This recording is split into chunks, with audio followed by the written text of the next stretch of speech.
Yes, good morning all of you. चलो तो आगे का स्टार्ट करते हैं।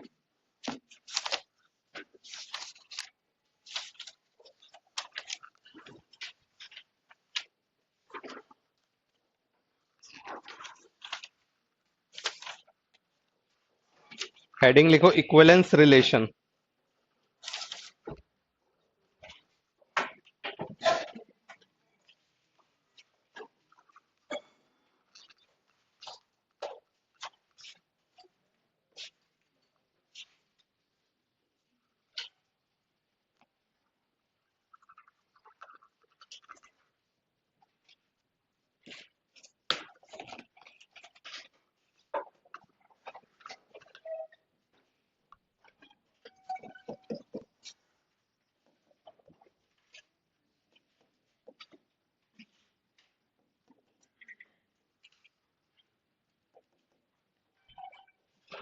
Equivalence relation, a relation R on a set A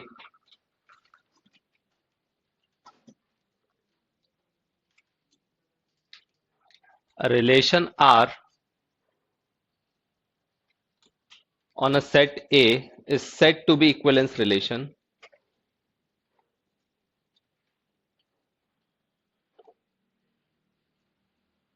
is said to be equivalence relation if and only if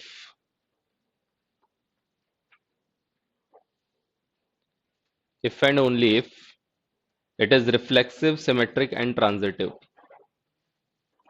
It is reflexive, symmetric and transitive. ठीक है। किसी भी रिलेशन को इक्विवेलेंस रिलेशन कब बोलेंगे? जब वो तीन कंडीशन को सेटिस्फाई करेगा: reflexive, symmetric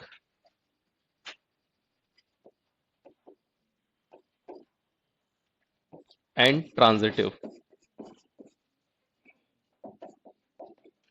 Reflexive means A comma A belongs to R.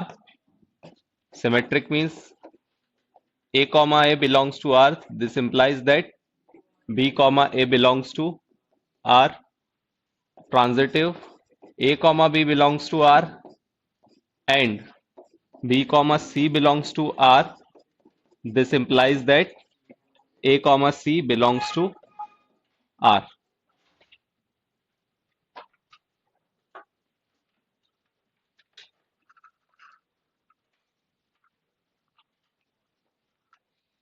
ठीक है।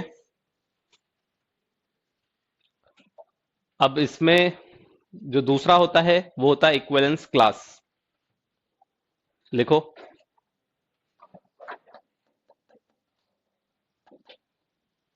Equivalence class.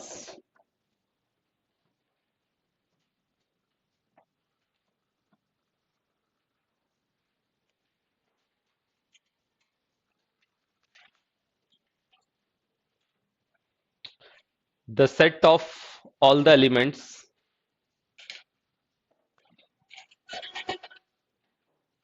the set of all the elements of capital A the set of all the elements of capital A related to an element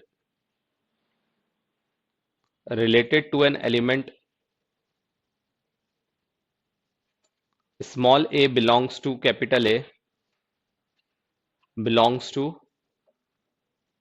capital A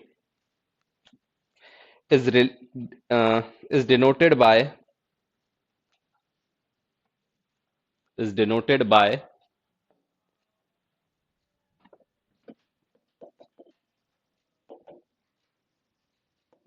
equivalence class क्या हो जाएगी? Capital A से denote करेंगे such that A belongs to denoted by square bracket of ए।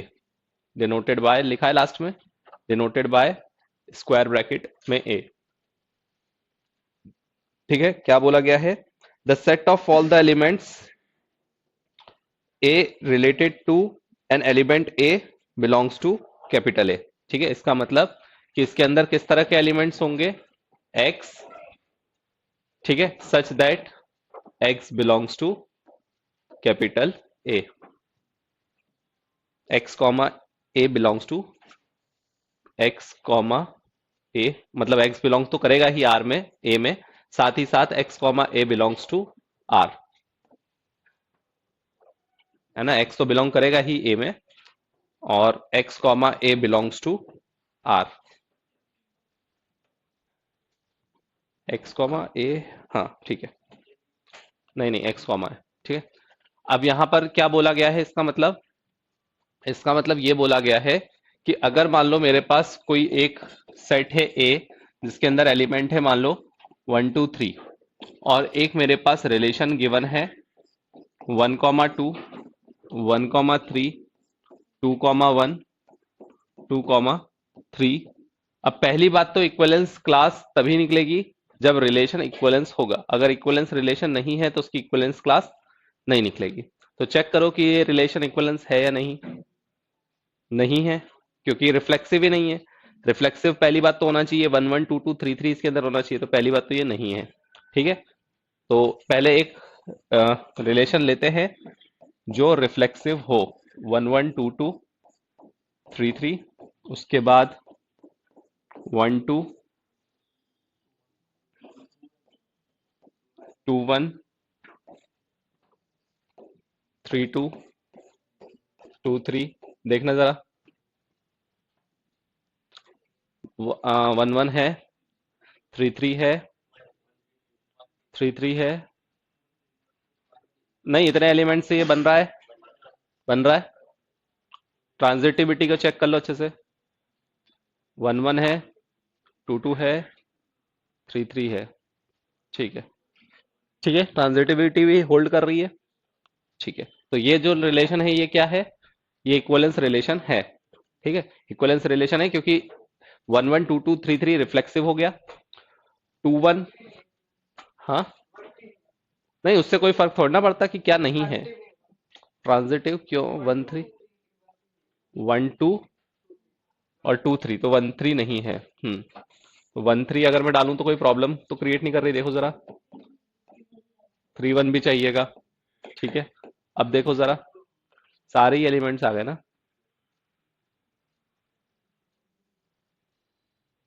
सारे ही elements आ गए। एक काम करो, ये हटा दो थोड़ी देर के लिए, इतना देखो, अब ठीक है, ठीक है, तो ये हमारे पास आ गया इक्विवेलेंस रिलेशन। ठीक है, अब इसका मुझे निकालना है हर एक एलिमेंट की क्लास, तो पहले वन की क्लास निकालना है।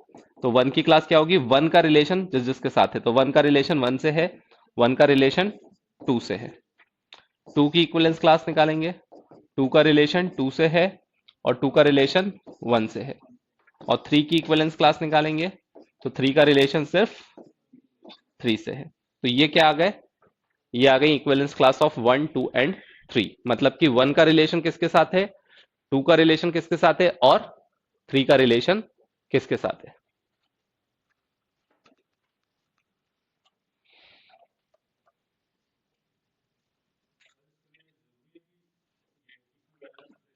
हाँ, इक्विवेलेंस क्लास तभी निकलेगी जब रिलेशन इक्विवेलेंस होगा।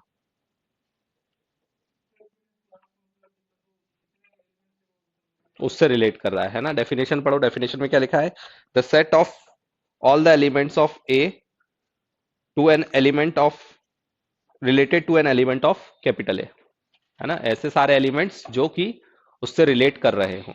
ठीक है, तो वन जो है किससे रिलेट कर रहा है, वन से, और टू से, टू किससे रिलेट कर रहा है, टू से, और थ्री से, थ्री किससे रिलेट कर रहा है, थ्री अकेले से।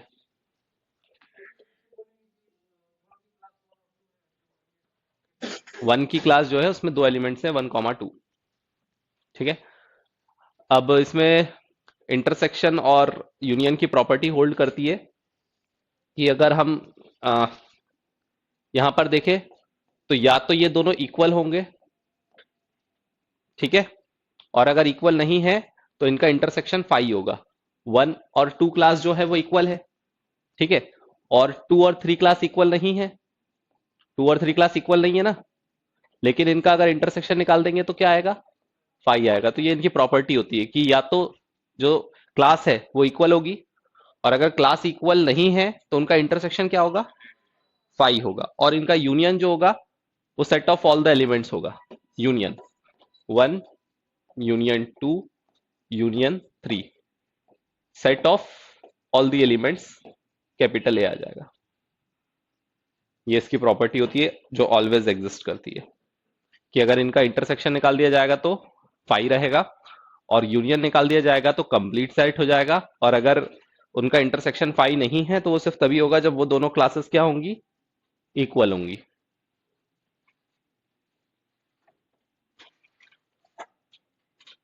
जब वो दोनों क्लास क्या होंगी, इक्वल।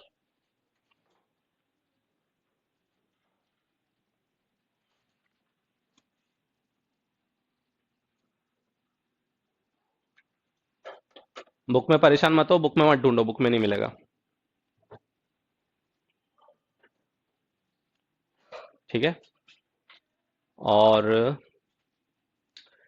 ये जो है ये पार्टीशंस होते हैं, इसको हम पार्टीशन बोलते हैं। ये है पार्टीशन 1 और ये है पार्टीशन 2। पार्टीशन, ठीक है ना, मतलब कि एक जो सेट था 1 2 3 उसके दो पार्टीशन हो गए। ये एक घर था जिसके दो पार्टीशन हो गए, ये दो एक घर के हो गए, और ये जो है दूसरे घर का हो गया। इसीलिए इनका इंटरसेक्शन क्या होता है, फाई होता है, क्योंकि ये क्या बन गए, पार्टीशंस बन गए। अलग अलग क्लास में नहीं है वो, अलग अलग एलिमेंट्स है, लेकिन उनकी क्लास एक ही, मतलब 1 जो है वो 2 के साथ रिलेटेड है, तो ऑब्वियस सी बात है कि 2 1 के साथ रिलेटेड होगा ही होगा, है ना। तो दिखने के लिए वो अलग अलग हैं, लेकिन वो एक ही पार्टीशन के सेट है ना। घर में सब लोग रह रहे हैं लेकिन एक दूसरे से बात नहीं कर रहे हैं, दोनों एक दूसरे से बात कर रहे हैं, ये अकेला पड़ गया बेचारा, है ना। तो कहने के लिए वो एक ही घर के एलिमेंट है, लेकिन उनके घर में दरार पड़ी हुई है ना, उनके बीच में पार्टीशन हुआ पड़ा है। बोलो, तीनों का इंटरसेक्शन नहीं निकलेगा, तीनों का इंटरसेक्शन निकलेगा तो फिर ये भी आ जाएगा ना, पार्टीशंस का इंटरसेक्शन होगा, है ना। पार्टीशन जैसे कि ये पार्टीशन एक हो गया, ये एक पार्टीशन हो गया, इनका इंटरसेक्शन जो है वो फाई होगा, और सभी का यूनियन जो है वो ए होगा। अगर इंटरसेक्शन फाई नहीं होता मतलब कि वो एक ही पार्टीशन के एलिमेंट है, मतलब वो एक ही एलिमेंट्स की तरह है। ठीक है। अब कुछ एग्जांपल्स करते हैं तो और क्लियर होगा। ठीक है। एग्जांपल्स में क्या क्या पूछा जाएगा, एग्जांपल में एक सेट गिवन होगा, उसको एलिमेंट्स रिलेशन गिवन होगा, उसके ऊपर सेट दिया होगा और उसके ऊपर क्या दिया होगा, रिलेशन दिया होगा। रिलेशन डायरेक्ट भी दिया हो सकता है या फिर एक्सप्लेनेशन के फॉर्म में भी दिया हो सकता है, जिससे कि तुम्हें उसके रिलेशन पहले बनाना पड़ेगा, उसके एलिमेंट्स आ जाएंगे उस रिलेशन के, उसके बाद चेक करना पड़ेगा कि वो जो रिलेशन है वो इक्विवेलेंस रिलेशन है या नहीं। कैसे चेक करोगे, रिफ्लेक्सिव, सिमेट्रिक और ट्रांजिटिव। ठीक है, रिफ्लेक्सिव, सिमेट्रिक, ट्रांजिटिव चेक करेंगे। उसके बाद ट्रांजिट, ये सब चेक करने के बाद फिर हम ये देखेंगे कि उसके क्लासेस कौन कौन सी है ना। सभी क्वेश्चंस की नहीं, कुछ क्वेश्चंस में जो जो जिसमें लगेगा उसमें हम निकालेंगे कि हर एक एलिमेंट की क्लास क्या है। ठीक है, और फिर पार्टीशन के बारे में भी हम निकाल सकते हैं। ठीक है, क्वेश्चंस करेंगे तो अभी समझ में आ जाएगा। ठीक है, लिखो, let capital R be a relation on the set of all the lines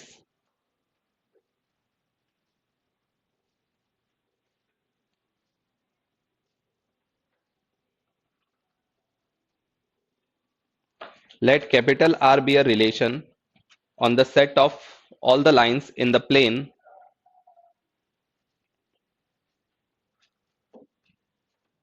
defined by L1, L2 belongs to R। ठीक है ना, सेट ऑफ लाइन दी हुई है प्लेन पे, और L1, L2 बिलोंग कर रहा है रिलेशन में, किस तरह से, L1 parallel to L2, both side implication, L1 parallel to L2। बताओ ये रिलेशन इक्विवेलेंस है या नहीं। पहले चेक करोगे रिफ्लेक्सिव है कि नहीं। ठीक है, रिफ्लेक्सिव बिल्कुल होगा। L1 है जो है वो खुद के पैरेलल होती ही होती है, L1 पैरेलल टू L2 होती ही होती है। ठीक है, तो इसका मतलब L1 L2 बिलोंग करेगा किसमें, R में, तो ये रिफ्लेक्सिव है। दूसरी बात, सिमेट्रिसिटी को चेक करेंगे, तो अगर L1 कॉमा L2 बिलोंग कर रहा है R में, मतलब अगर L1 किसके पैरेलल है, L2 के, तो ऑब्वियस सी बात है कि L2 भी किसके पैरेलल होगा, L1 के। इसका मतलब कि ये सिमेट्रिक भी है। तीसरी बात आती है ट्रांजिटिविटी की। तो ट्रांजिटिविटी को अगर हम देखें तो अगर L1 और L2 पैरेलल हैं एंड L2 जो है वो किसके पैरेलल है, एक तीसरी लाइन L3 के पैरेलल है, तो इसका ये बात पक्की है कि L1 और L3 भी क्या होंगे, पैरेलल ही होंगे। इसका मतलब ट्रांजिटिविटी भी होल्ड कर रही है, इसका मतलब कि ये इक्विवेलेंस रिलेशन है। ठीक है।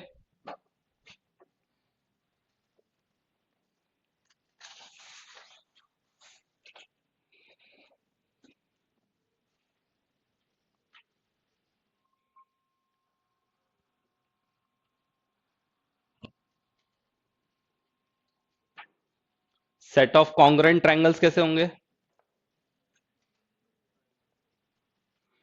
कॉन्ग्रुएंट ट्रायंगल्स कैसे होंगे, इक्विवेलेंस होंगे कि नहीं। अगर एक ट्रायंगल दूसरे के कॉन्ग्रुएंट है, खुद के तो कॉन्ग्रुएंट होगा ही होगा, दूसरे के अगर कॉन्ग्रुएंट है तो दोनों एक दूसरे के कॉन्ग्रुएंट कहलाएंगे। अगर triangle T1 is congruent to T2 then T2 is also congruent to T1, symmetric भी होगा। T1 T2 से है कॉन्ग्रुएंट और T2 T3 से कॉन्ग्रुएंट है, मतलब T1 T3 से भी कॉन्ग्रुएंट होगा ही, मतलब इक्विवेलेंस होंगे। ठीक है। परपेंडिकुलर लाइन के केस में नहीं होगा, परपेंडिकुलर लाइन के केस में रिफ्लेक्सिव ही नहीं होगा, रिफ्लेक्सिव ही नहीं होगा। पहली बात तो एक लाइन दूसरी लाइन के खुद ही के परपेंडिकुलर होती है क्या, नहीं होती है, तो रिफ्लेक्सिव ही नहीं होगा, तो बाकी की बात तो छोड़ ही दो। ठीक है, तो इक्विवेलेंस नहीं होगा। कौन सा, सेट ऑफ परपेंडिकुलर लाइंस। दूसरा लिखो एक, let small n be a positive integer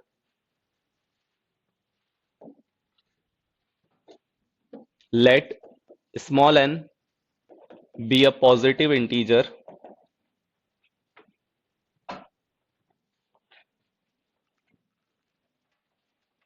the relation r on the z,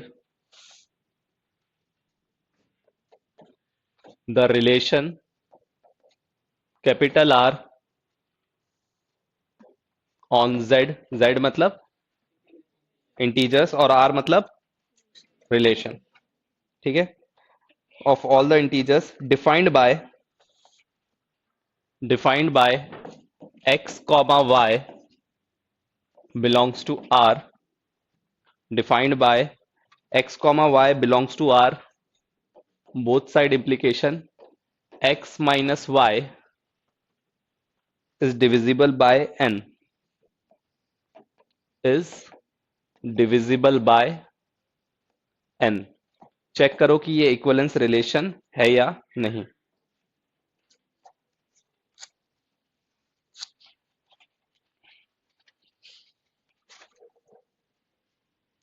check करो कि इक्विवेलेंस रिलेशन है या नहीं।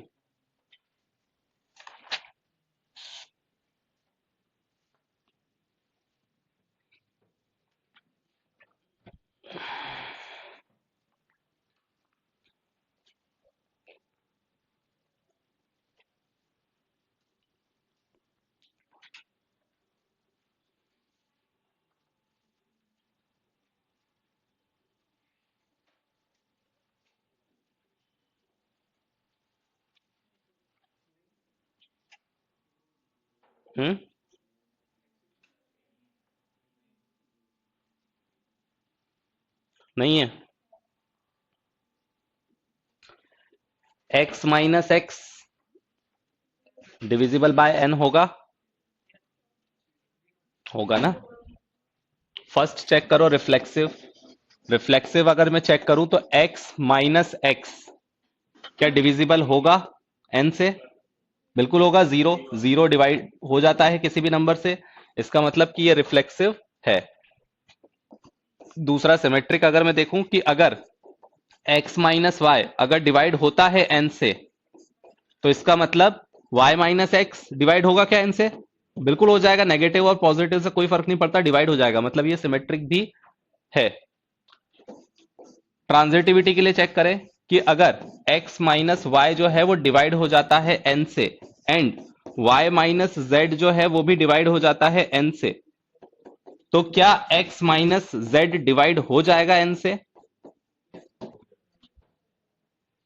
x minus Y multiple of n हो गया, y माइनस जेड भी मल्टीपल ऑफ n हो गया, तो दोनों को अगर मैं ऐड कर दूंगा तो फिर x y से y कैंसिल हो जाएगा, तो x माइनस जेड भी क्या हो जाएगा, मल्टीपल ऑफ n ही हो जाएगा। इसका मतलब कि ट्रांजिटिव भी है, इसका मतलब कि ये इक्विवेलेंस रिलेशन है ना, क्योंकि x माइनस वाई और y माइनस जेड दोनों क्या होंगे, मल्टीपल ऑफ n, मतलब कि lambda times of n minus mu times of n।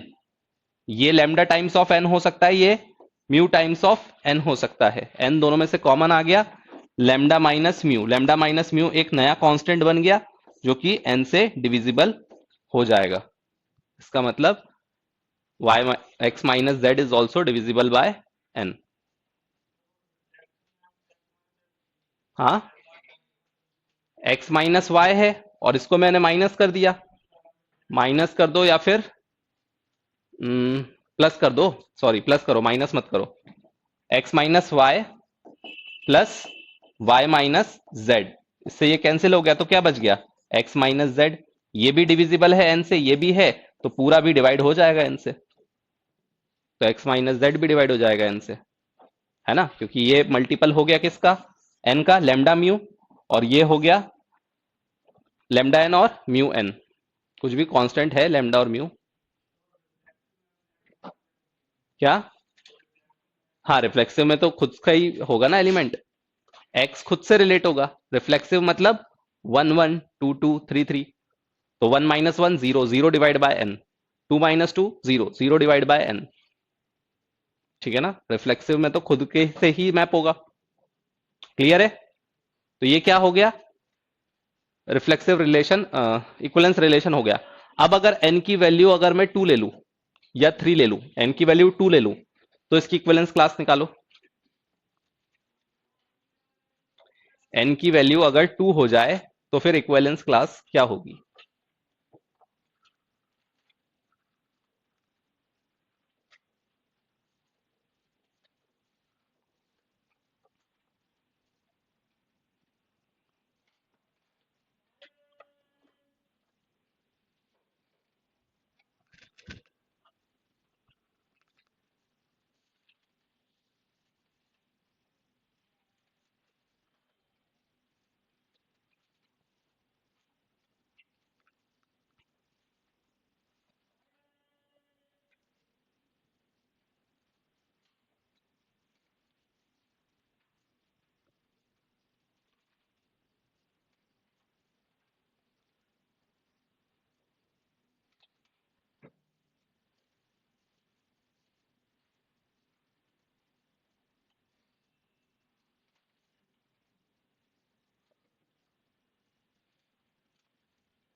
और और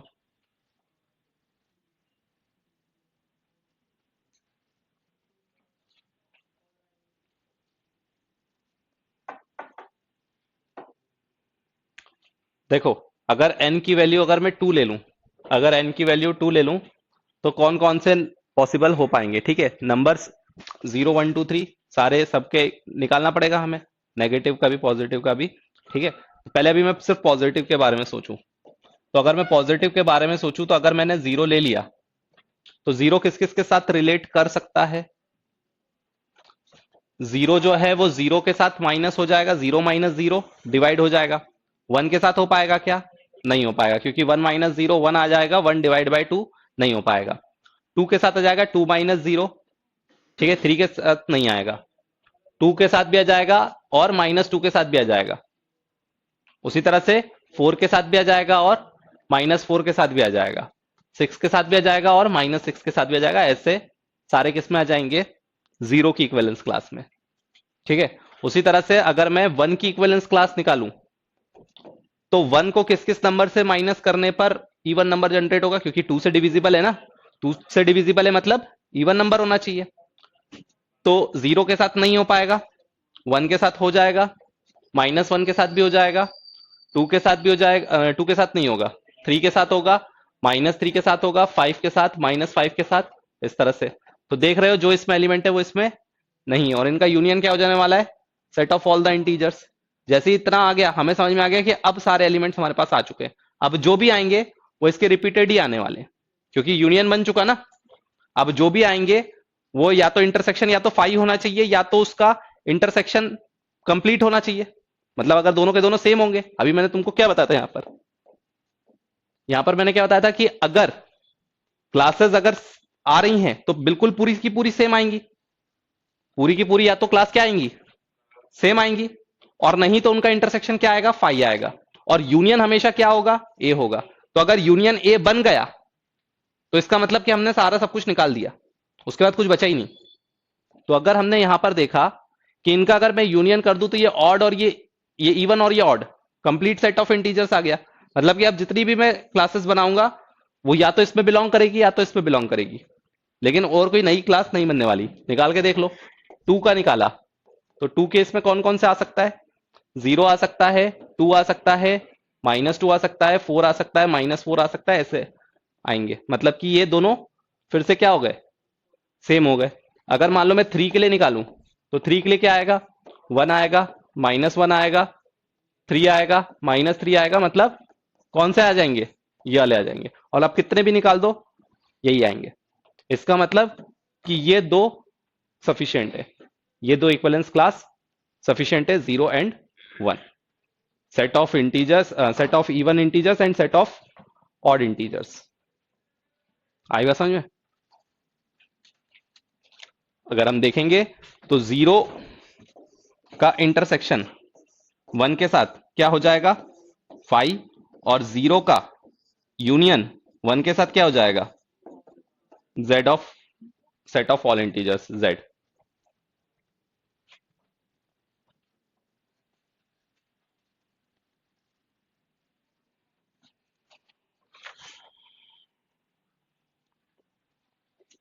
देखो एक बार फिर से बता दे रहा हूं, हमें क्या सोचना रहता है, हमें यह सोचना रहता है कि जो हमें कंडीशन दी है, हमें कंडीशन क्या दी है, x minus Y is divisible by n। n की जगह पर क्या हो गया हमारे पास, n की जगह पर हो गया 2 इज डिविजिबल बाय 2। ठीक है, तो इसका मतलब अब हमें यहां पर ऐसा सोचना है कि x और y के वो एलिमेंट्स आएंगे जो इवन हो, क्योंकि 2 से डिविजिबल कब होते हैं, जब इवन हो। और इसका मतलब x कॉमा वाई बिलोंग करेगा किस में, R में। और अगर हम x के लिए निकालेंगे तो x की इक्विवेलेंस क्लास निकालेंगे तो उसकी क्लास में कौन आएगा, y आएगा, क्योंकि x किससे रिलेटेड हो गया, y से। ठीक है, तो अब अगर मैं एक को 0 फिक्स कर दिया, एक को अगर मैंने x की वैल्यू को अगर 0 फिक्स कर दिया, तो अब मुझे सिर्फ किसके बारे में सोचना है, y के बारे में, कि 0 में से कौन कौन से नंबर्स को मैं माइनस करूं कि वो क्या बन जाए, इवन बन जाए। तो 0 को 0 में से माइनस करो, 2 से माइनस करो, माइनस माइनस प्लस हो जाएगा 2, तो कितने आएंगे, सारे इवन नंबर्स आएंगे। और ये सारे किससे डिविजिबल होंगे, 2 से डिविजिबल होंगे। उसके बाद अगर मैं 1 के लिए सोचूं तो इसका मतलब कि मैंने x की वैल्यू क्या फिक्स कर ली, x की वैल्यू 1 फिक्स कर ली। अब x की वैल्यू 1 फिक्स कर ली तो y की कौन कौन सी वैल्यूज रख सकता हूं मैं, y की वैल्यू 1 -1 3 -3, इस तरह से कोई सी भी वैल्यूज रख सकता हूं जो कि क्या बनाएगी, इवन नंबर बनाएगी। फिर x की वैल्यू को मैंने 2 फिक्स कर लिया, तो अगर x की वैल्यू को 2 फिक्स कर लिया तो फिर से 0 2 4 वही सारे एलिमेंट्स आ गए जो ऑलरेडी आ चुके। इस तरह से जितने भी निकालेंगे वो बनते जाएंगे। और अब अगर मैं देखूं कि यूनिकनेस कौन सी है, कौन से मेन जो इक्विवेलेंस क्लासेस हैं जो हमारे काम की हैं, बाकी तो सब क्या है, रिपीटेड हैं। तो अगर मैं देखूं तो 0 और 1 का इंटरसेक्शन 5 है और 0 और 1 का यूनियन z है। और मैंने बता दिया कि अगर हमारा यूनियन यूनिवर्सल सेट आ जाता है, जो भी हमें यूनिवर्सल सेट गिवन है, इस क्वेश्चन में यूनिवर्सल सेट कौन है, z। तो अगर यूनिवर्सल सेट आ जाता है मतलब कि हमने सारे पार्टीशन उसके निकाल लिए हैं। तो इसके दो ही पार्टीशन है, एक पार्टीशन है सेट ऑफ इवन नंबर और दूसरा पार्टीशन है सेट ऑफ ऑड नंबर्स। ठीक है, तो 0 की इक्विवेलेंस क्लास में कौन आएंगे, सेट ऑफ इवन नंबर्स, और वन की इक्विवेलेंस क्लास में कौन आएंगे? Set of odd numbers. Clear है? 3 के लिए निकालो, n की वैल्यू 3 के लिए।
अब अगर n की वैल्यू को अगर मैं 3 ले लूं, मतलब मुझे कौन से नंबर चाहिए जो कि n से डिवाइड हो जाए x माइनस वाई में। तो पहले मैंने x की वैल्यू को 0 ले लिया। अब अगर x की वैल्यू अगर मैंने 0 ले ली तो y की जगह पर क्या क्या रख सकता हूं मैं, जिससे कि ये नंबर जो है किससे डिवाइड हो जाए? 3 से डिवाइड हो जाए। सोच के बताओ। 0 रख सकते हैं, कोई दिक्कत नहीं है, 0 माइनस 0 हो जाएगा। 3 रख सकते हैं, -3 रख सकते हैं, 6 रख सकते हैं, -6 रख सकते हैं, 9 -9 मतलब 3 के मल्टीपल्स। ठीक है। 1 अगर मैं x की वैल्यू 1 पुट कर दूं तो 1 में से क्या क्या माइनस करें कि वो आ जाए? तो 1 माइनस कर सकते हैं, -2 और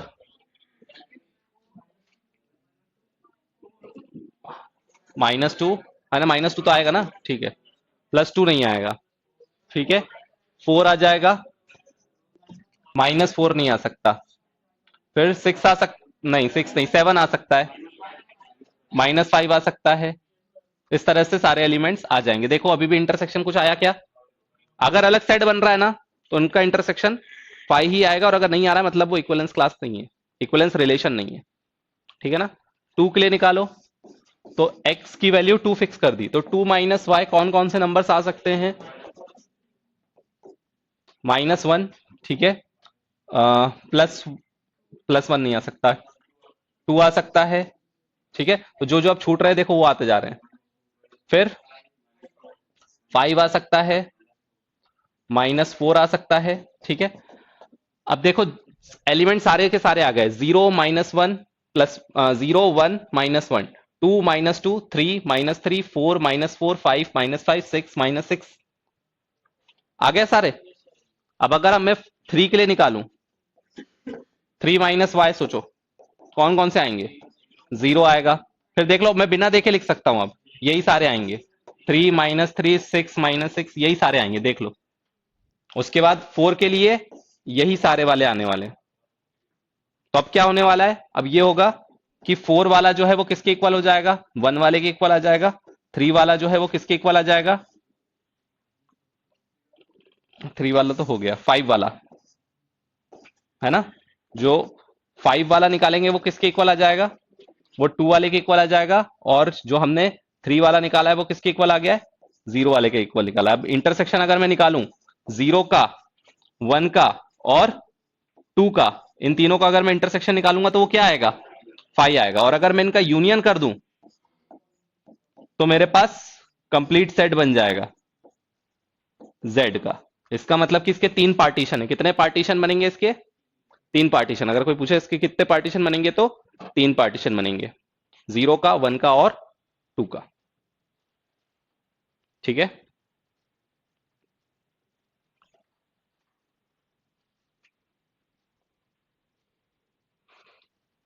1 - 7 क्या हो जाएगा, -6 है ना, इसमें 7 कैसे कैसे आया, 1 - 7 -6, -6 इज डिविजिबल बाय 3, 3 है ना, अभी n की वैल्यू 3 ली है। ठीक है।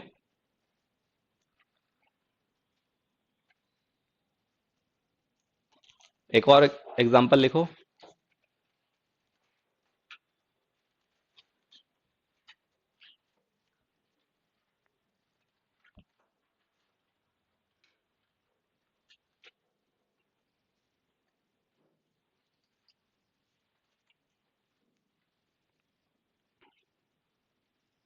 सेट कैपिटल ए दिया है जिसके अंदर एलिमेंट है 1 2 3 4 5।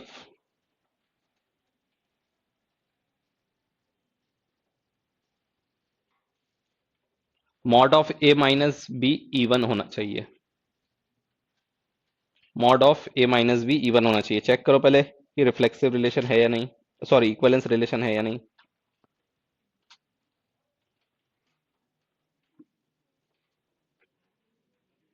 और फिर इसके पार्टीशन निकालो। क्या बोला मैंने, मैंने बोला कि एक सेट हमें ए गिवन है जिसके अंदर एलिमेंट है 1 2 3 4 5। ठीक है। और हमें जो रिलेशन दिया है वो इस तरह से दिया है कि a comma B such that mod of a minus B is even. ये हमें रिलेशन दिया है, तुम्हें चेक करना है कि ये जो रिलेशन है ये इक्विवेलेंस रिलेशन है या नहीं, और इसके सारे पार्टीशंस निकालने, निकालो।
बोलो क्या क्या आ रहा है?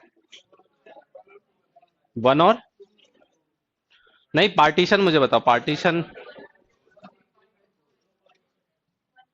देखो सबसे पहले तो हमें रिफ्लेक्सिव, सिमेट्रिक और ट्रांजिटिव चेक करना पड़ेगा। रिफ्लेक्सिव है कि नहीं, होगा, क्योंकि वन माइनस वन अगर मैं करूं तो वो इवन से इवन होगा, two minus two, three minus three. और सिमेट्रिक वो भी होगा, अगर मैंने कोई एलिमेंट ले लिया, मान लो वन माइनस थ्री जो कि इवन है, तो फिर थ्री माइनस वन भी इवन होगा ही होगा। ठीक है, हमें हमेशा गलत प्रूफ करने की कोशिश करनी है, लेकिन अभी मैं एक ही एलिमेंट ले रहा हूं, लेकिन तुम्हें ऐसा नहीं सोचना। तुम जब सोचोगे तो ऐसा सोचना है कि हर एक एलिमेंट के बारे में सोचना है कि क्या कोई ऐसा एलिमेंट मिल सकता है क्या जो इस कंडीशन को सेटिस्फाई ना करे। हमेशा उल्टा सोचना है, गलत साबित करने की कोशिश करनी है, ठीक है ना। और ट्रांजिटिविटी, अगर वन माइनस थ्री इवन है और थ्री माइनस फाइव इवन है, तो फिर वन माइनस फाइव भी क्या होगा, इवन होगा। इसका मतलब ट्रांजिटिविटी भी होल्ड कर रही है और सभी के लिए होल्ड करेगी। और ये बहुत इजीली हम इसलिए कह सकते हैं क्योंकि अभी हमने प्रूफ किया कि सेट ऑफ इंटीजर्स के लिए x माइनस वाई क्या होता है, डिविजिबल बाय टू होता है ना, मतलब कि वो इवन होता ही है। तो अगर सेट ऑफ इंटीजर्स के लिए होता है तो ये तो सेट ऑफ इंटीजर का क्या है, सबसेट है, one two three four five. तो अगर सेट ऑफ इंटीजर्स के लिए अगर वो रिफ्लेक्सिव है, तो इसका मतलब one two three four five के लिए भी वो इक्वलेंस होगा ही होगा, उसके लिए अगर इक्वलेंस है तो। हम्म, टेन लेंगे ही नहीं ना हम। प्राइमरी कंडीशन, ये इंप्लीकेशन है ना, इंप्लीकेशन है। अगर ऐसा होगा तो हम इसके बारे में सोचेंगे, ये होगा ही नहीं तो हम सोचना ही नहीं है। हम ऐसे एलिमेंट लेंगे ही नहीं ना हम। अगर तुम ये सोचो कि अगर मान लो पहली बात तो टेन ले ही नहीं सकते क्योंकि टेन उसके अंदर नहीं है। ठीक है, तुमने एक इवन एक ऑड ले लिया, मान लो कि तुमने सोचा कि फोर माइनस वन, तो फोर माइनस वन अगर ऑड होता तब हम उसके लिए इवन होता तब हम उसके लिए सोचते। अगर ये कंडीशन ट्रू होगी तो हम इसके बारे में सोचेंगे। अगर ये कंडीशन ट्रू ही नहीं है तो उसके बारे में सोचना ही क्यों है। अगर यही कंडीशन ट्रू नहीं हो रही है, फोर माइनस वन ही इवन नहीं हो रहा है, तो वन माइनस फोर के बारे में क्यों सोचना। अगर ये हो रहा होता तब हम उसके बारे में सोचेंगे। आई बात समझ में। तो ये तो हमारे पास हमें पता चल गया कि हमारी क्लास जो है, जो रिलेशन है वो इक्विवेलेंस रिलेशन है। अब हम आते हैं पार्टीशन निकालने के लिए। तो पार्टीशन निकालने के लिए पहले वन एलिमेंट का निकाले अगर, तो वन के साथ कौन कौन आ सकता है, वन आ सकता है, टू आ सकता है, नहीं, वन के साथ थ्री आ सकता है और फाइव आ सकता है। क्यों, क्योंकि वन माइनस वन जीरो हो सकता है जो कि इवन है, थ्री माइनस वन इवन हो जाएगा और फाइव माइनस वन भी इवन हो जाएगा। टू के साथ अगर मैं सोचूं तो टू के साथ वन नहीं आ सकता, टू आ सकता है, थ्री नहीं आ सकता, फोर आ सकता है, फाइव नहीं आ सकता। अब दिख रहा है कि सारे क्या आ गए, सारे एलिमेंट्स आ गए। अब जो भी हम निकालेंगे वो क्या होंगे, रिपीटेड ही होंगे। और हमारे पास दो पार्टीशन आ गए, एक पार्टीशन है वन टू थ्री, एक पार्टीशन है वन थ्री फाइव और दूसरा पार्टीशन है टू फोर। ठीक है, क्लियर है। Next,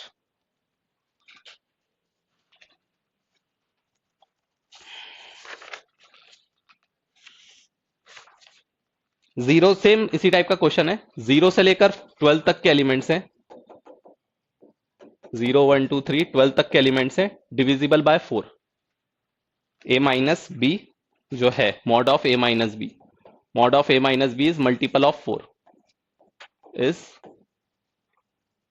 multiple of four. पहले चेक करो कि इक्विवेलेंस रिलेशन है कि नहीं और फिर उसके पार्टीशंस निकालो।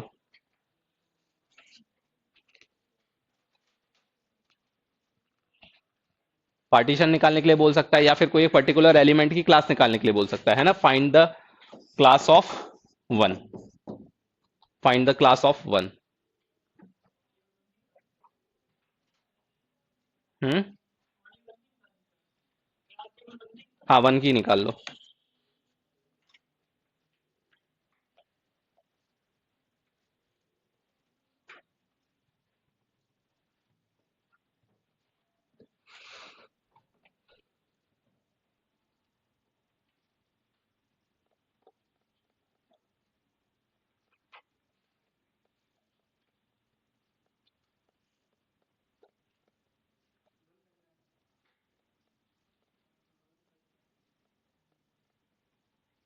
इक्विवेलेंस चेक कर लिया पहले रिलेशन।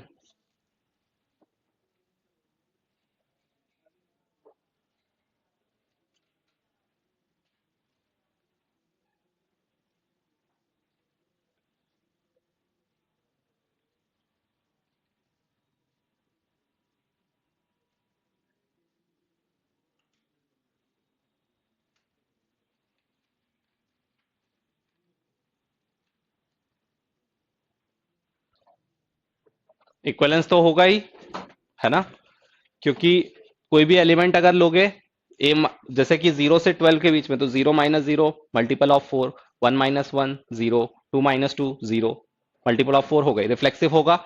सिमेट्रिक के लिए चेक करें, अगर कोई नंबर सब्ट्रैक्ट में है और अगर वो मल्टीपल ऑफ 4 है तो उसका रेसिप्रोकल भी मल्टीपल ऑफ 4 होगा, बस फर्क इतना पड़ेगा कि वो पॉजिटिव होगा तो नेगेटिव हो जाएगा, लेकिन मॉड लगा है तो वो भी नहीं चेंज होगा, और अगर नहीं भी लगा होता तब भी वो मल्टीपल तो रहता ही। ट्रांजिटिविटी अगर देखें कि अगर a - b मल्टीपल है और b - c है, तो दोनों भी a - c भी होगा ही होगा, है ना, तो ये सब तो रहेगा ही। और हम बात करें 1 के साथ क्लास की, तो इसका मतलब कि मॉड ऑफ 1 माइनस कौन कौन से आएंगे जो कि 4 के मल्टीपल होंगे। तो 1 के साथ 0 नहीं होगा, 1 के साथ 1 हो सकता है, 1 के साथ 2 नहीं होगा, 3 नहीं होगा, 4 नहीं होगा, 5 होगा, है ना, जिनका डिफरेंस इसके साथ क्या आ जाए, 4 का मल्टीपल आ जाए। 6 नहीं होगा, 7 नहीं होगा, 8 नहीं होगा, 9 होगा, फिर 10 नहीं होगा, 11 12 के बाद सोचना ही नहीं है। तो कौन कौन से एलिमेंट्स आएंगे, 159। ठीक है,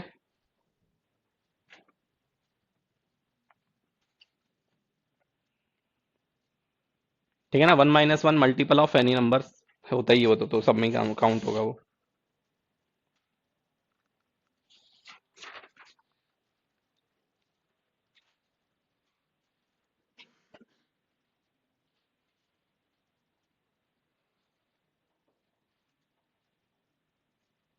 ठीक है, नेक्स्ट लिखो,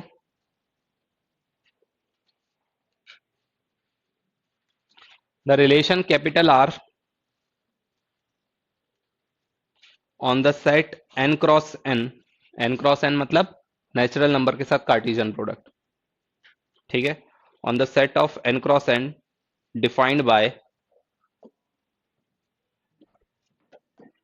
r on n cross n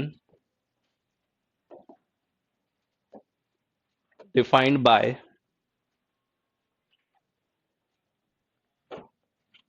a comma b related to c comma d,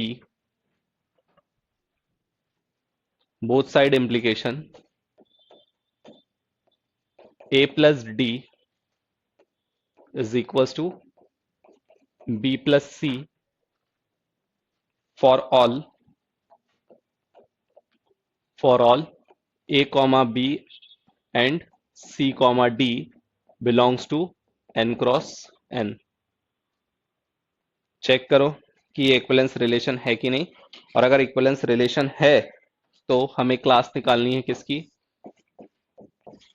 2, 3 and 1, 3 and 1, 3 की क्लास निकालनी है।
बोलो।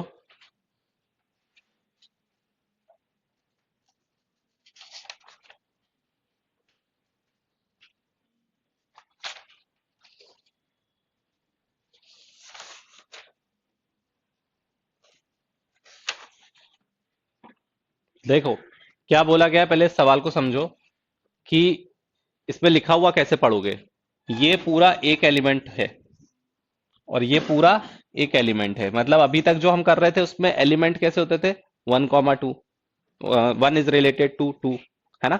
अब यहां पर जो एलिमेंट है वो भी पेयर में है, जो एलिमेंट है वो क्या है, वो भी पेयर में, मतलब कि एक इक्वेशन है जिसके अंदर 4 वेरिएबल्स हैं, ठीक है।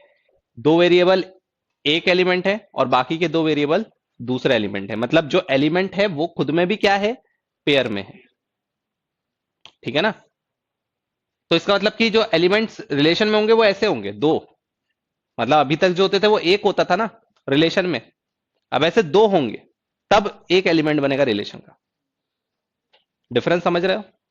पहले मान लो कि हमें सेट दिया होता था कौन सा, 1 2 3, ठीक है, 1 2 3 हमें सेट दिया होता था, तो उसके रिलेशन में किस तरह के एलिमेंट आते थे, उसके रिलेशन में आता था मान लो 1,1, 2,3, इस तरह के एलिमेंट आते थे। अब हमें जो सेट दिया है वो खुद क्या है, n×n है, मतलब उसके अंदर के एलिमेंट ही ऐसे हैं, 1,1, 2,3, 1,2, उसके एलिमेंट्स ही ऐसे हैं। अब उसका जब हम रिलेशन निकालेंगे तो इसके दो एलिमेंट मतलब ऐसा आ गया, एक एलिमेंट आ गया मान लो 1,1 एंड दूसरा आ गया 2,3, ये एक एलिमेंट हुआ। फिर ऐसा ही दूसरा एलिमेंट 2,3 एंड 1,2, ये रिलेशन बना। समझ पा रहे हो दोनों में डिफरेंस। जैसे एलिमेंट्स होंगे वैसा रिलेशन बनेगा, जैसे एलिमेंट्स होंगे वैसा रिलेशन बनेगा। जैसे कि ये 1 2 के साथ मैप हुआ, 1 3 के साथ मैप हुआ, यहां पर ये पूरा सेट किसी के साथ मैप हो सकता है। तो क्लास भी कैसे निकलती है, क्लास भी तो ऐसी निकलेगी ना कि 1 का रिलेशन 1 के साथ था तो हम क्लास कैसे निकालते थे, 1 की क्लास। 2 का रिलेशन 3 के साथ था तो हम क्लास कैसे निकालते थे, 2 की क्लास। अब यहां पर क्या है, इसका रिलेशन किसी और के साथ है, मतलब इसका सॉरी इस पूरे का रिलेशन 1,1, हाँ, इसका रिलेशन इसके साथ है, तो हम क्लास भी कैसे निकालेंगे, 1,1 की क्लास निकालेंगे। आई बात समझ में। ठीक है, तो ये तो समझने के लिए हो गया। अब क्वेश्चन में क्या बोला गया है, एलिमेंट्स कैसे लेने हैं। ए कॉमा बी अगर लिया है और सी कॉमा डी लिया है तो इन दोनों का एक्सट्रीम का एडिशन और इनका एडिशन क्या होना चाहिए, बराबर होना चाहिए, ठीक है। अब पहला हम लेते हैं रिफ्लेक्सिव। रिफ्लेक्सिव के लिए अब ये एलिमेंट ले लेंगे, ये एलिमेंट ले लेंगे और इसका रिलेशन किसके साथ देखेंगे, इसी एलिमेंट के साथ देखेंगे ना, क्योंकि जैसे कि क्या बोलते हैं, A related to A, B related to B, अब ये पूरा एक ही एलिमेंट है, तो ये पूरा एक ही एलिमेंट है और इसका रिलेशन इसी के साथ देखना है, ठीक है, कि क्या ये एग्जिस्ट करता है। तो देखो क्या ए प्लस बी, क्या ए प्लस बी बी प्लस ए के बराबर होगा, होगा, बिल्कुल होगा, मतलब ये क्या हो गया, ये रिफ्लेक्सिव हो गया, ठीक है। सिमेट्रिक, अगर ए कॉमा बी बिलोंग कर रहा है आर में, A comma B and A comma B अगर रिलेटेड है किससे, सी कॉमा डी से, अगर ऐसा है, अगर ऐसा है तो क्या सी कॉमा डी रिलेट करेगा ए कॉमा बी से, अगर ऐसा है तो क्या वैसा होगा, अगर ऐसा है इसका मतलब कि ए प्लस डी इक्वल होगा किसके, बी प्लस सी के। तो ये तो हमने मान लिया कि अगर ऐसा होगा तो क्या यह बात सही होगी कि सी प्लस डी बराबर हो जाए डी प्लस ए के, बिल्कुल होगा। A plus D equal to B plus C है तो C plus D equal to B plus A भी सही है, क्योंकि यहां पर भी ए डी के साथ है और बी सी के साथ है, यहां पर भी क्या मैंने लिख दिया गलत, सी बी, सी के साथ बी, हाँ सी के साथ बी होगा।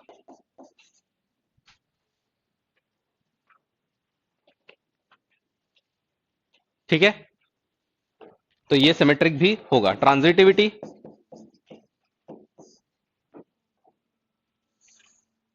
ट्रांजिटिविटी अगर मान लो ए बी रिलेट कर रहा है सी कॉमा डी से, and C comma D relate कर रहा है ई कॉमा एफ से, तो क्या ए कॉमा बी रिलेट करेगा ई कॉमा एफ से?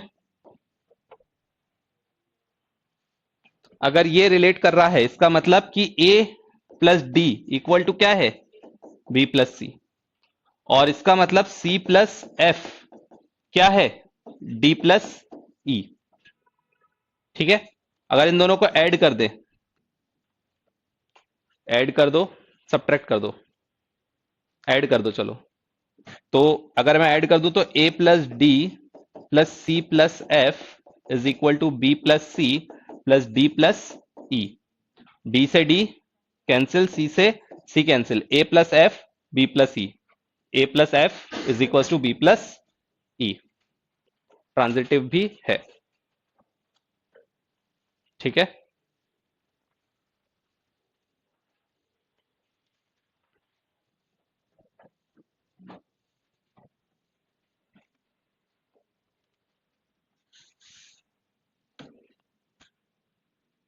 एक स्टूडेंट पूछ रहा है क्या सर रिलेशन फिनिश हो गया?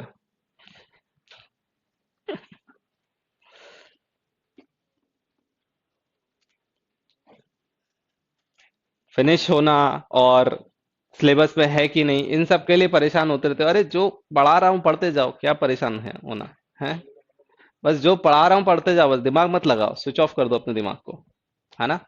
आएगा नहीं आएगा, अरे नहीं आएगा तो कहीं ना कहीं तो आएगा, है ना? ज्ञान लो बस, इसकी चिंता मत करो कि इस्तेमाल होगा कि नहीं होगा, जो मिल रहा है लपेटते जाओ। ठीक है ना? निमसेट में नहीं आएगा, जेएनयू में आएगा, जेएनयू में नहीं आएगा, बीएचयू में आएगा, कहीं ना कहीं तो आएगा। एक ही एग्जाम देना है क्या? जेएनयू में तो आएगा ही आएगा, और जेएनयू में ऐसे ही सवाल आएंगे।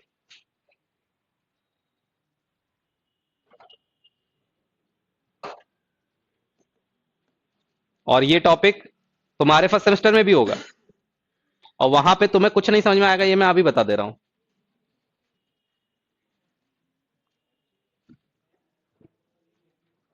है ना? वहां पे तुम्हें टीचर जो समझाएगा ना, वो समझ में नहीं आएगा, वो थोड़ा ना ये सब बातें बताएगा। फिर से मैं बता दे रहा हूं, यहां पर इसको एक एलिमेंट मानना है। ठीक है, तो ए बी बी ए से रिलेट करेगा ही करेगा। ठीक है ना? फिर यहां पर अगर हमने माना कि ए कॉमा बी और सी कॉमा डी अगर रिलेट कर रहा है, तो क्या इसका रिवर्स करेगा? बिल्कुल करेगा। ट्रांजिटिविटी में बस थोड़ा सा सोचना पड़ेगा, हमें तीन एलिमेंट लेने, ए सी डी के साथ है, तो सी डी ई एफ के साथ रिलेटेड है, ये कंडीशन हमने पहले प्राइमरी सही मान ली। तो हमें क्या चेक करना है कि क्या A comma B E comma F से रिलेटेड होगा, तो इसकी कंडीशन से हमने चेक किया कि हाँ हो जाएगा। एलिमेंट्स लेकर भी कर सकते थे, 1 2 3 4 एलिमेंट्स लेकर भी कर सकते थे, ये तो मैंने एबीसीडी के फॉर्म में लिखा है ना, एन क्रॉस एन है, 1 2 3 4 5 एलिमेंट्स को लेकर भी कर सकते हो, ऐसा नहीं है कि नहीं कर सकते। ठीक है, अब हमें दूसरा क्वेश्चन क्या था इसमें, इसमें आगे क्या था, क्लास निकालनी थी, है ना? किसकी क्लास निकालनी थी? 2 3 एंड 1 3 की निकालो, 2 3 की क्लास निकालो, और 1 3 की क्लास निकालो।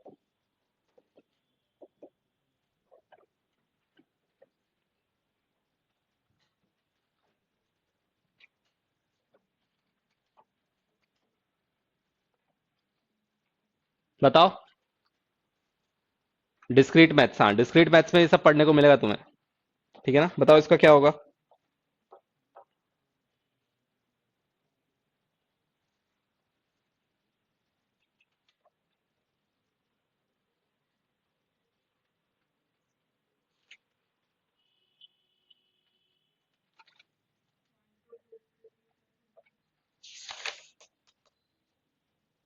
हम्म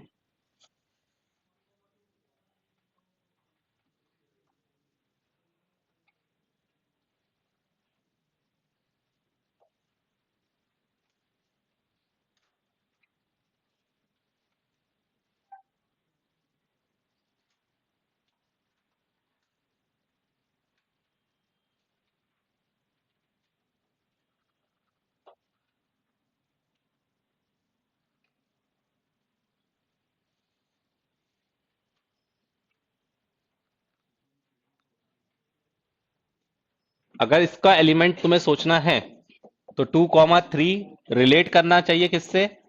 x, y से। तो तुम्हें x, y के पेयर से सोचने हैं। कंडीशन कौन सी लगेगी?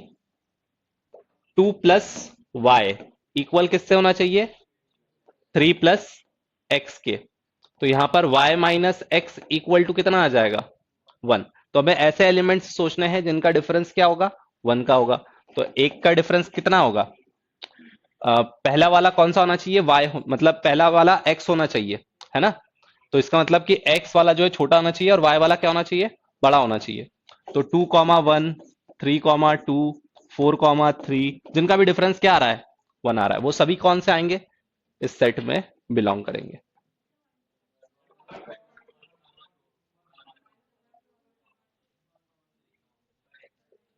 हाँ, पहला वाला x आएगा, ठीक है। 1,2, 2,3, 3,4 इस तरह से आएंगे, ठीक है। और उसके बाद 1,3 के लिए अगर मैं सोचूं तो इसका मतलब क्या हो गया कि 1,3 रिलेट किससे करना चाहिए? x, y से। इसका मतलब कि 1 minus Y, 1 plus Y, 1 plus Y किसके बराबर होना चाहिए? 3 प्लस एक्स के। तो इसका मतलब कि y माइनस एक्स कितना होना चाहिए? 2 होना चाहिए। तो ऐसे कौन कौन से एलिमेंट्स होंगे जिनका डिफरेंस 2 होगा? पहला एलिमेंट छोटा, दूसरा एलिमेंट बड़ा। तो 1 के साथ 3, 2 के साथ 5, हाँ 4, 2 के साथ 4, 3 के साथ 5, इस तरह से। देख लो इंटरसेक्शन अभी भी एम्प्टी है, ठीक है ना? इस तरह से या तो एम्प्टी होगा या तो फिर एक भी अगर एलिमेंट सेम आ गया मतलब सारे एलिमेंट सेम होंगे, ठीक है ना? या तो इंटरसेक्शन इनका क्या होगा? फाई होगा, मतलब कोई भी एलिमेंट कॉमन नहीं होगा। और अगर एक भी एलिमेंट कॉमन आ गया मतलब सारे एलिमेंट्स रिपीट होंगे, ठीक है ना?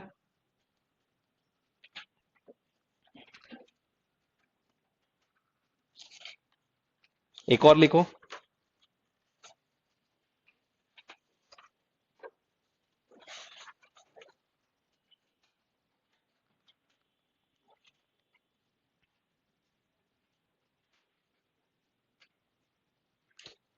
लिख लिया ये?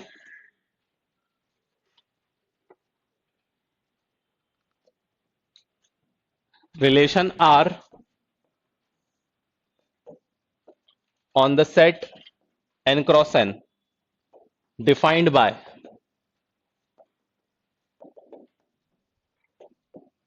a comma b related to c comma d, both side implication ad is equals to b, ad is equal to bc for all a comma b and c comma d belongs to n cross n.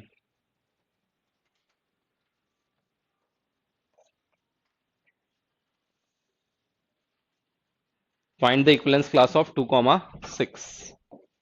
Find the equivalence class of 2 comma 6. बहुत easily हो जाएगा, एक बार समझ में आ गया तो हो जाएगा।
बोलो।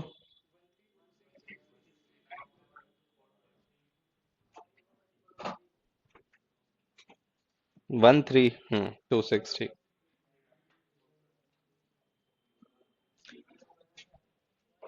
देखो पहले तो रिफ्लेक्सिव चेक कर लो। ठीक है, तो अगर मैं रिफ्लेक्सिव चेक करूं तो इसका मतलब कि ए बी और क्या होना चाहिए, ए बी बराबर ए बी होना चाहिए, जो कि होगा ही होगा। दूसरा, सिमेट्रिक अगर चेक करना है तो इसका मतलब कि अगर ए बी बराबर है, ए बी अगर किसके बराबर है, सी डी के, तो क्या सी डी बराबर होगा ए बी के? बिल्कुल होगा। ठीक है ना, अगर ये है तो ये होगा ही होगा। तीसरा, ट्रांजिटिविटी अगर चेक करूं कि अगर ए बी बराबर है सी डी के और सी डी बराबर है अगर ई एफ के, तो क्या ए बी बराबर ई एफ होगा? तो अगर मैं दोनों को मल्टीप्लाई कर दूं कि ए बी को मल्टीप्लाई कर दिया सी डी से और सी डी को मल्टीप्लाई कर दिया ई एफ से, तो ये कैंसिल हो जाएगा, तो ए बी किसके बराबर आ गया, ई एफ के। तो ए बी बराबर ई एफ आ गया, तो इसका मतलब कि ये रिफ्लेक्सिव तो सॉरी इक्विवेलेंस रिलेशन तो हो गया। ठीक है, अब हमें निकालना है 2 के साथ 6, तो इसका मतलब कि 2,6 का रिलेशन x, y के साथ निकालना है। तो 2x नहीं 2y sorry 2y is equal to क्या निकालना है, 6x, मतलब y इक्वल टू 3x। तो कौन कौन से हो जाएंगे, 2,6 के लिए हमारी जो क्लास आ जाएगी, x की वैल्यू को अगर मैं 1 लूं तो y की वैल्यू 3 आएगी, अगर x की वैल्यू को 2 लूं तो y की वैल्यू 6 आएगी, अगर x की वैल्यू को 3 लूं तो y की वैल्यू 9 आएगी। तो ये हमारे पास इक्विवेलेंस क्लास आ गई।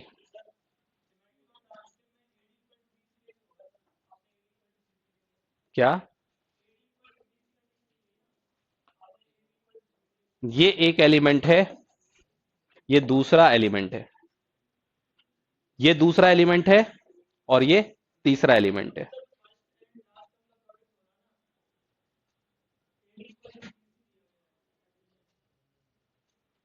हाँ वैसे वैसा लेना पड़ेगा, वैसा ले लो, वैसे उससे कोई फर्क नहीं पड़ेगा, है ना।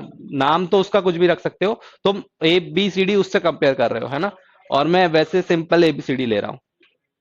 ठीक है ना, मैं ये मान रहा हूं कि ये जो ए और बी है वो कौन सा वाला ए और बी है, ये वाला ए और बी है, और ये सी और डी है, मैं ऐसा मान रहा हूं, है ना, लिखने के लिए समझाने के लिए, उससे कम कंफ्यूज मत हो, है ना। ठीक है, आगे समझ में। तो इस टाइप के क्वेश्चन सब अटेम्प्ट कर लोगे ना, equivalence relation, equivalence class, partition. ठीक है, अब कुछ 2-3 थ्योरम्स हैं वो लिख लो।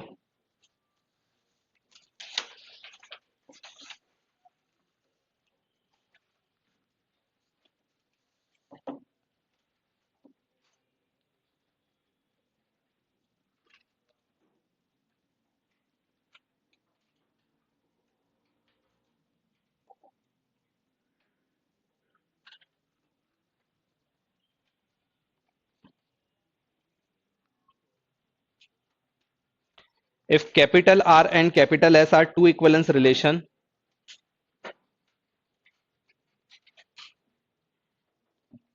if capital R and capital X are two equivalence relation, मतलब कि अब हम क्या बोल रहे हैं, अब हम दो रिलेशन की बात कर रहे हैं, एक तरीके से R1 R2 हम दो रिलेशन के बारे में बात कर रहे हैं। ठीक है, तो एक कैपिटल R एक रिलेशन है और कैपिटल S एक रिलेशन है, किस पे, ऑन अ सेट ए, कोई सा भी एक सेट हो सकता है ए जिसके की ऊपर दो रिलेशन हमने निकाल लिए, तो उनका इंटरसेक्शन भी रिलेशन होगा ही होगा, इक्विवेलेंस रिलेशन होगा ही। Then R intersection S is also equivalence relation, अगर R और S अगर दोनों इक्विवेलेंस हैं तो उनका इंटरसेक्शन भी क्या होगा, इक्विवेलेंस रिलेशन होगा।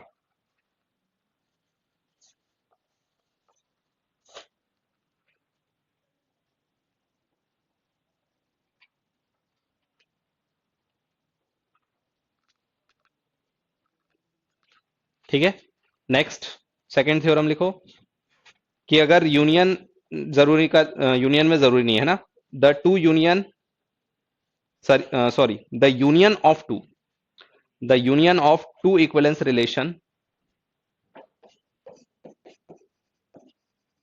The union of two equivalence relation on a set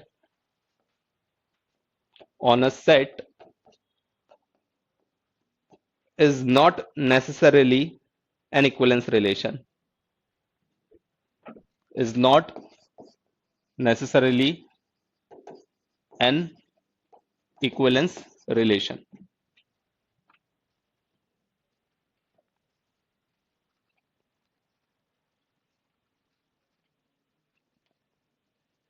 ठीक है, प्रूफ वगैरह तुम कुछ एलिमेंट लेकर कर सकते हो, है ना। यूनियन जो है मतलब अगर दोनों रिलेशन इक्विवेलेंस है तो उनका इंटरसेक्शन तो इक्विवेलेंस होगा, लेकिन उनका यूनियन जो है वो इक्विवेलेंस हो ऐसा जरूरी नहीं है। रीजन क्या हो सकता है? रीजन ये हो सकता है कि कुछ एलिमेंट्स जब हम लेते हैं तो ट्रांजिटिविटी ब्रेक हो जाती है। जैसे ही हमने कोई एक नया एलिमेंट ले लिया, पहले मान लो ट्रांजिटिव था, ठीक है, लेकिन अगर हमने एक भी एलिमेंट ऐसा ले लिया और उसका रिवर्स वाला नहीं लिया तो ट्रांजिटिविटी ब्रेक हो जाती है। मान लो उसका रिवर्स भी ले लिया लेकिन उसका प्रीवियस जो एलिमेंट्स है उनके साथ मैपिंग करने पर ट्रांजिटिविटी की प्रॉब्लम हो जाती है। तो ट्रांजिटिविटी के कारण इक्विवेलेंस रिलेशन क्या हो जाता है? ब्रेक हो जाता है। इंटरसेक्शन में प्रॉब्लम नहीं होती क्योंकि हम उसके कॉमन एलिमेंट्स ही लेते हैं, तो ठीक है। लेकिन यूनियन के केस में कुछ नए एलिमेंट्स ऐसे आ जाते हैं जो ट्रांजिटिविटी को खराब कर देते हैं। इसीलिए ट्रांजिटिविटी सबसे इंपॉर्टेंट है, उसको आइडेंटिफाई करना। मैंने बताया था ना उसके लिए पॉर्शल एल्गोरिथम, अभी टाइम बचता तो अभी हाल बताऊंगा। तो ट्रांजिटिविटी ब्रेक हो जाती है, ट्रांजिटिविटी को पकड़ना बहुत मुश्किल है, तो इस कारण से यूनियन जो है उसमें प्रॉब्लम हो जाती है। ठीक है, थर्ड लिखो, R is equivalence, then R inverse is also equivalence. If R is equivalence, then R inverse is also equivalence. मतलब कि अगर R अगर इक्विवेलेंस रिलेशन है तो उसका इनवर्स भी इक्विवेलेंस रिलेशन होगा।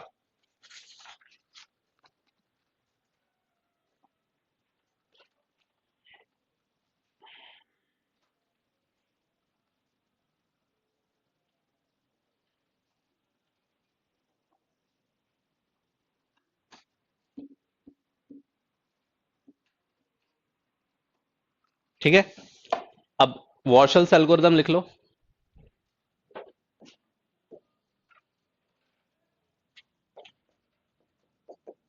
एक्चुअली वॉर्शल्स एल्गोरिथम के अलग अलग यूज केस है, ठीक है ना। एक तो shortest distance, shortest path calculate करने में काम में आता है, और दूसरा जो होता है इसका किसी सेट को ट्रांजिटिव बनाने में काम आता है ना। लेकिन ट्रांजिटिव बनाने के लिए किन एलिमेंट की जरूरत है, मेनली ये उसमें काम आता है। लेकिन हम इसको किसमें यूज कर सकते हैं कि ट्रांजिटिविटी है कि नहीं वो फाइंड करने के लिए। ठीक है, तो जैसे कि मान लो कि हमें कोई एक सेट गिवन है जिसके अंदर एलिमेंट है 1 2 3, ठीक है, और मेरे पास एक रिलेशन है 1,1 1,2 3,1 और 1,3। मान लो ये मेरे पास एक सेट है, ठीक है। चेक करो अभी हाल तुरंत कि ट्रांजिटिव है कि नहीं है। 2,1 नहीं है, दिख रहा है ट्रांजिटिव नहीं है, ठीक है। तो हमें पहले ही पता है कि ट्रांजिटिव नहीं है, लेकिन कई बार मैंने कहा ना कि हम चेक नहीं कर पाते कि ट्रांजिटिव है या नहीं है। हमें लगता है देखने में कि ट्रांजिटिव है, ठीक है, लेकिन हम 100% श्योरिटी के साथ नहीं कह सकते। तो वॉर्शल्स एल्गोरिथम की क्या कहती है कि पहले तो जितने एलिमेंट्स है उतने का एक मैट्रिक्स बना दो, 1 2 3। पहले क्या बना दो? सबसे पहले तो इसका एक मैट्रिक्स बना दो। मैट्रिक्स इधर बनाता हूं, एक मैट्रिक्स बना दिया जिसके के अंदर 3 रोज हैं और 3 कॉलम्स हैं, ठीक है। 1 किसके साथ रिलेट कर रहा है? 1 के साथ। 1 किसके साथ रिलेट कर रहा है? 2 के साथ। 1 3 के साथ नहीं है। 2 किसके साथ रिलेट कर रहा है? 1 के साथ नहीं। 2 2 के साथ नहीं। 2 3 के साथ नहीं। 3 किसके साथ रिलेट कर रहा है? 1 के साथ। 3 और किसी के साथ रिलेट नहीं कर रहा। तो पहले तो ये हमने इस तरह से 0 1 की मैट्रिक्स बना दी। उसके बाद अब हम एक टेबल बनाएंगे। क्या? 1 जो है 3 के साथ भी है। एक काम करो, इसको थोड़ा सा चेंज कर लो। चलो ठीक है, रहने दो। 1 3 के साथ भी है ना, चलो इसको भी ले लो। तो यहां पर भी आ गया 1, ठीक है। अब यहां पर हमारा 3 एलिमेंट है ना, 1 2 3। तो यहां पर 3 कॉलम हमने बना दिए, ठीक है। जितने रोज और कॉलम्स होंगे उतने यहां पर बनाएंगे। ऑब्वियस सी बात है कि रिलेशन खुद से निकल रहा है तो ये भी स्क्वायर मैट्रिक्स होगी। तो यहां पर जितने रोज या कॉलम बोल लो उतने यहां पर कॉलम हमने बना दिए। फिर यहां पर कॉलम की वैल्यूज लिखोगे, यहां पर रो की। पहले कॉलम ही लिखना है फिर रो लिखना है, रो पहले और कॉलम बाद में नहीं लिखना है, पहले कॉलम फिर रो। वन वाला किससे रिलेट कर रहा है, वो सारी वैल्यूज यहां पे लिखो। वन वाला किससे रिलेट कर रहा है, वन वाला वन से रिलेट कर रहा है, वन वाला टू से रिलेट नहीं, कॉलम वाइज लिखना है ना। यहां पर क्या लिखना है, यहां पर कॉलम वाइज लिखना है। ठीक है, कुछ अगर गलत होगा तो अपन अभी चेक करते चलेंगे। कॉलम वाइज लिखना है ना। वन किसके साथ है, वन के साथ और थ्री के साथ, तो यहां पर आ जाएगा वन थ्री। फिर टू के लिए देखेंगे, टू किसके साथ है, सिर्फ वन के साथ। और थ्री किसके साथ है, सिर्फ वन के साथ। यहां पर कॉलम वाले लिखेंगे। फिर इसमें रो वाले लिखेंगे। वन किसके साथ है, वन के साथ, टू के साथ, थ्री के साथ। और टू वाला किसी के साथ भी नहीं है। और थ्री वाला वन के साथ है। अब इनका कार्टिजन प्रोडक्ट निकालेंगे, इनका कार्टिजन प्रोडक्ट निकालेंगे। तो क्या आएगा, one comma one, one comma two, one one comma three, फिर three comma one, three comma two, three comma three. उसी तरह से यहां के भी निकाल लोगे तो ये तो फाइव आ जाएगा। और यहां पर क्या आ जाएगा, वन कॉमा वन। अब ये जो एलिमेंट्स है ये नेसेसरी एलिमेंट्स है जो इसके अंदर होने चाहिए थे। तो अगर इसमें ऐसा कोई एलिमेंट आ जाता है जो इसमें नहीं है, इसका मतलब हमारी ट्रांजिटिविटी नहीं है। क्योंकि ये क्या करता है, ये उन एलिमेंट्स को निकाल के देता है जो तुम्हारे इस रिलेशन में होना चाहिए था ट्रांजिटिविटी बनने के लिए। ठीक है ना, ये उन एलिमेंट्स को निकाल के देता है जो एलिमेंट्स क्या चाहिए, इसके अंदर होने चाहिए थे ट्रांजिटिविटी बनने के लिए। तो अगर इसने एक भी नया एलिमेंट निकाल दिया जो कि तुम्हारे रिलेशन में नहीं है, मतलब इसका मतलब तुम्हारा जो रिलेशन है वो ट्रांजिटिव नहीं है। देखो यहां पर टू वन इसने, और ऐसा नहीं है कि एक ही बार में सारे निकालेगा, एक एक स्टेप बाय स्टेप निकालेगा। रिकर्सिव प्रोसेस है, ये एक बार खत्म नहीं हुआ, इस प्रोसेस को बार बार चलाएंगे। तो ये एलिमेंट्स निकल गए, ये जो एलिमेंट्स निकाल के देगा इसको हमने पुट किया, और फिर से इसी प्रोसेस को फिर से रिपीट करते हैं। लेकिन हमें बार बार रिपीट नहीं करना, हमें सिर्फ एक ही बार करना है। क्योंकि हमें तो क्या चेक करना है, ट्रांजिटिविटी है या नहीं। अगर ट्रांजिटिव बनाना है तो इस प्रोसेस को बार बार रिपीट करना पड़ेगा। जैसे कि मैंने कहा इसके अंदर टू वन होना चाहिए था, अभी इसके अंदर टू वन इसने आइडेंटिफाई किया क्या, नहीं किया। लेकिन इसने किसको आइडेंटिफाई कर लिया, थ्री थ्री को आइडेंटिफाई कर लिया, थ्री टू को आइडेंटिफाई कर लिया, जो कि होना चाहिए था। और इसके अंदर वो एलिमेंट्स नहीं है, मतलब कि ये ट्रांजिटिव नहीं है। जब इन एलिमेंट्स को मैं डाल दूंगा और फिर से नया मैट्रिक्स बनाऊंगा, फिर से ये प्रोसेस रिपीट करूंगा, फिर वो नए एलिमेंट्स मुझे दे देगा।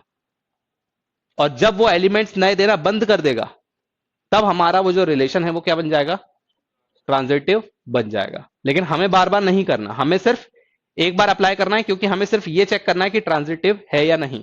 इस प्रोसेस को किया, यहां पे जो भी एलिमेंट आ रहे हैं उनको हमारे रिलेशन के साथ मैप किया। अगर इसके अंदर एक भी एलिमेंट एक्स्ट्रा आ गया जो इसके अंदर नहीं है, मतलब कि हमारा रिलेशन ट्रांजिटिव नहीं है। आई बात समझ में।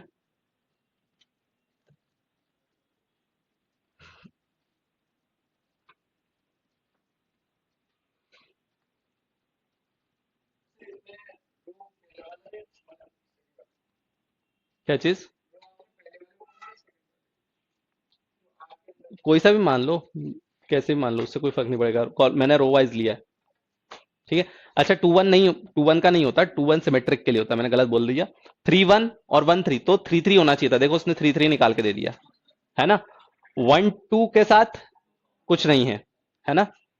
और वन थ्री के साथ नहीं है। बाकी एक तो हमें दिख ही रहा है, एक तो हमें दिख ही रहा है कि इसके अंदर थ्री कॉमा थ्री होना चाहिए था, तो वो उसने निकाल के दे दिया। देखो थ्री कॉमा थ्री होना चाहिए था।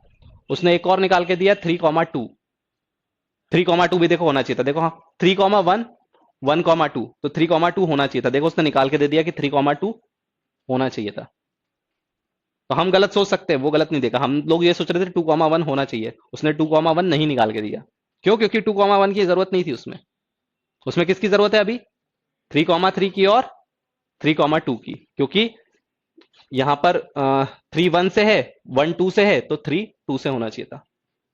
तो थ्री कॉमा टू इसने निकाल के दिया और थ्री कॉमा थ्री निकाल के दिया। ठीक है ना।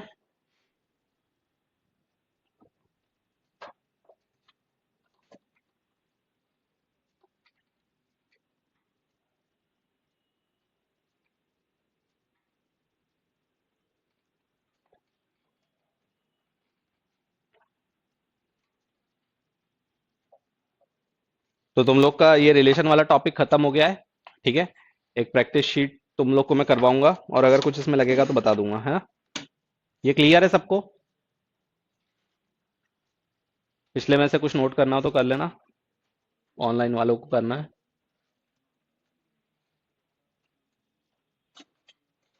ठीक है,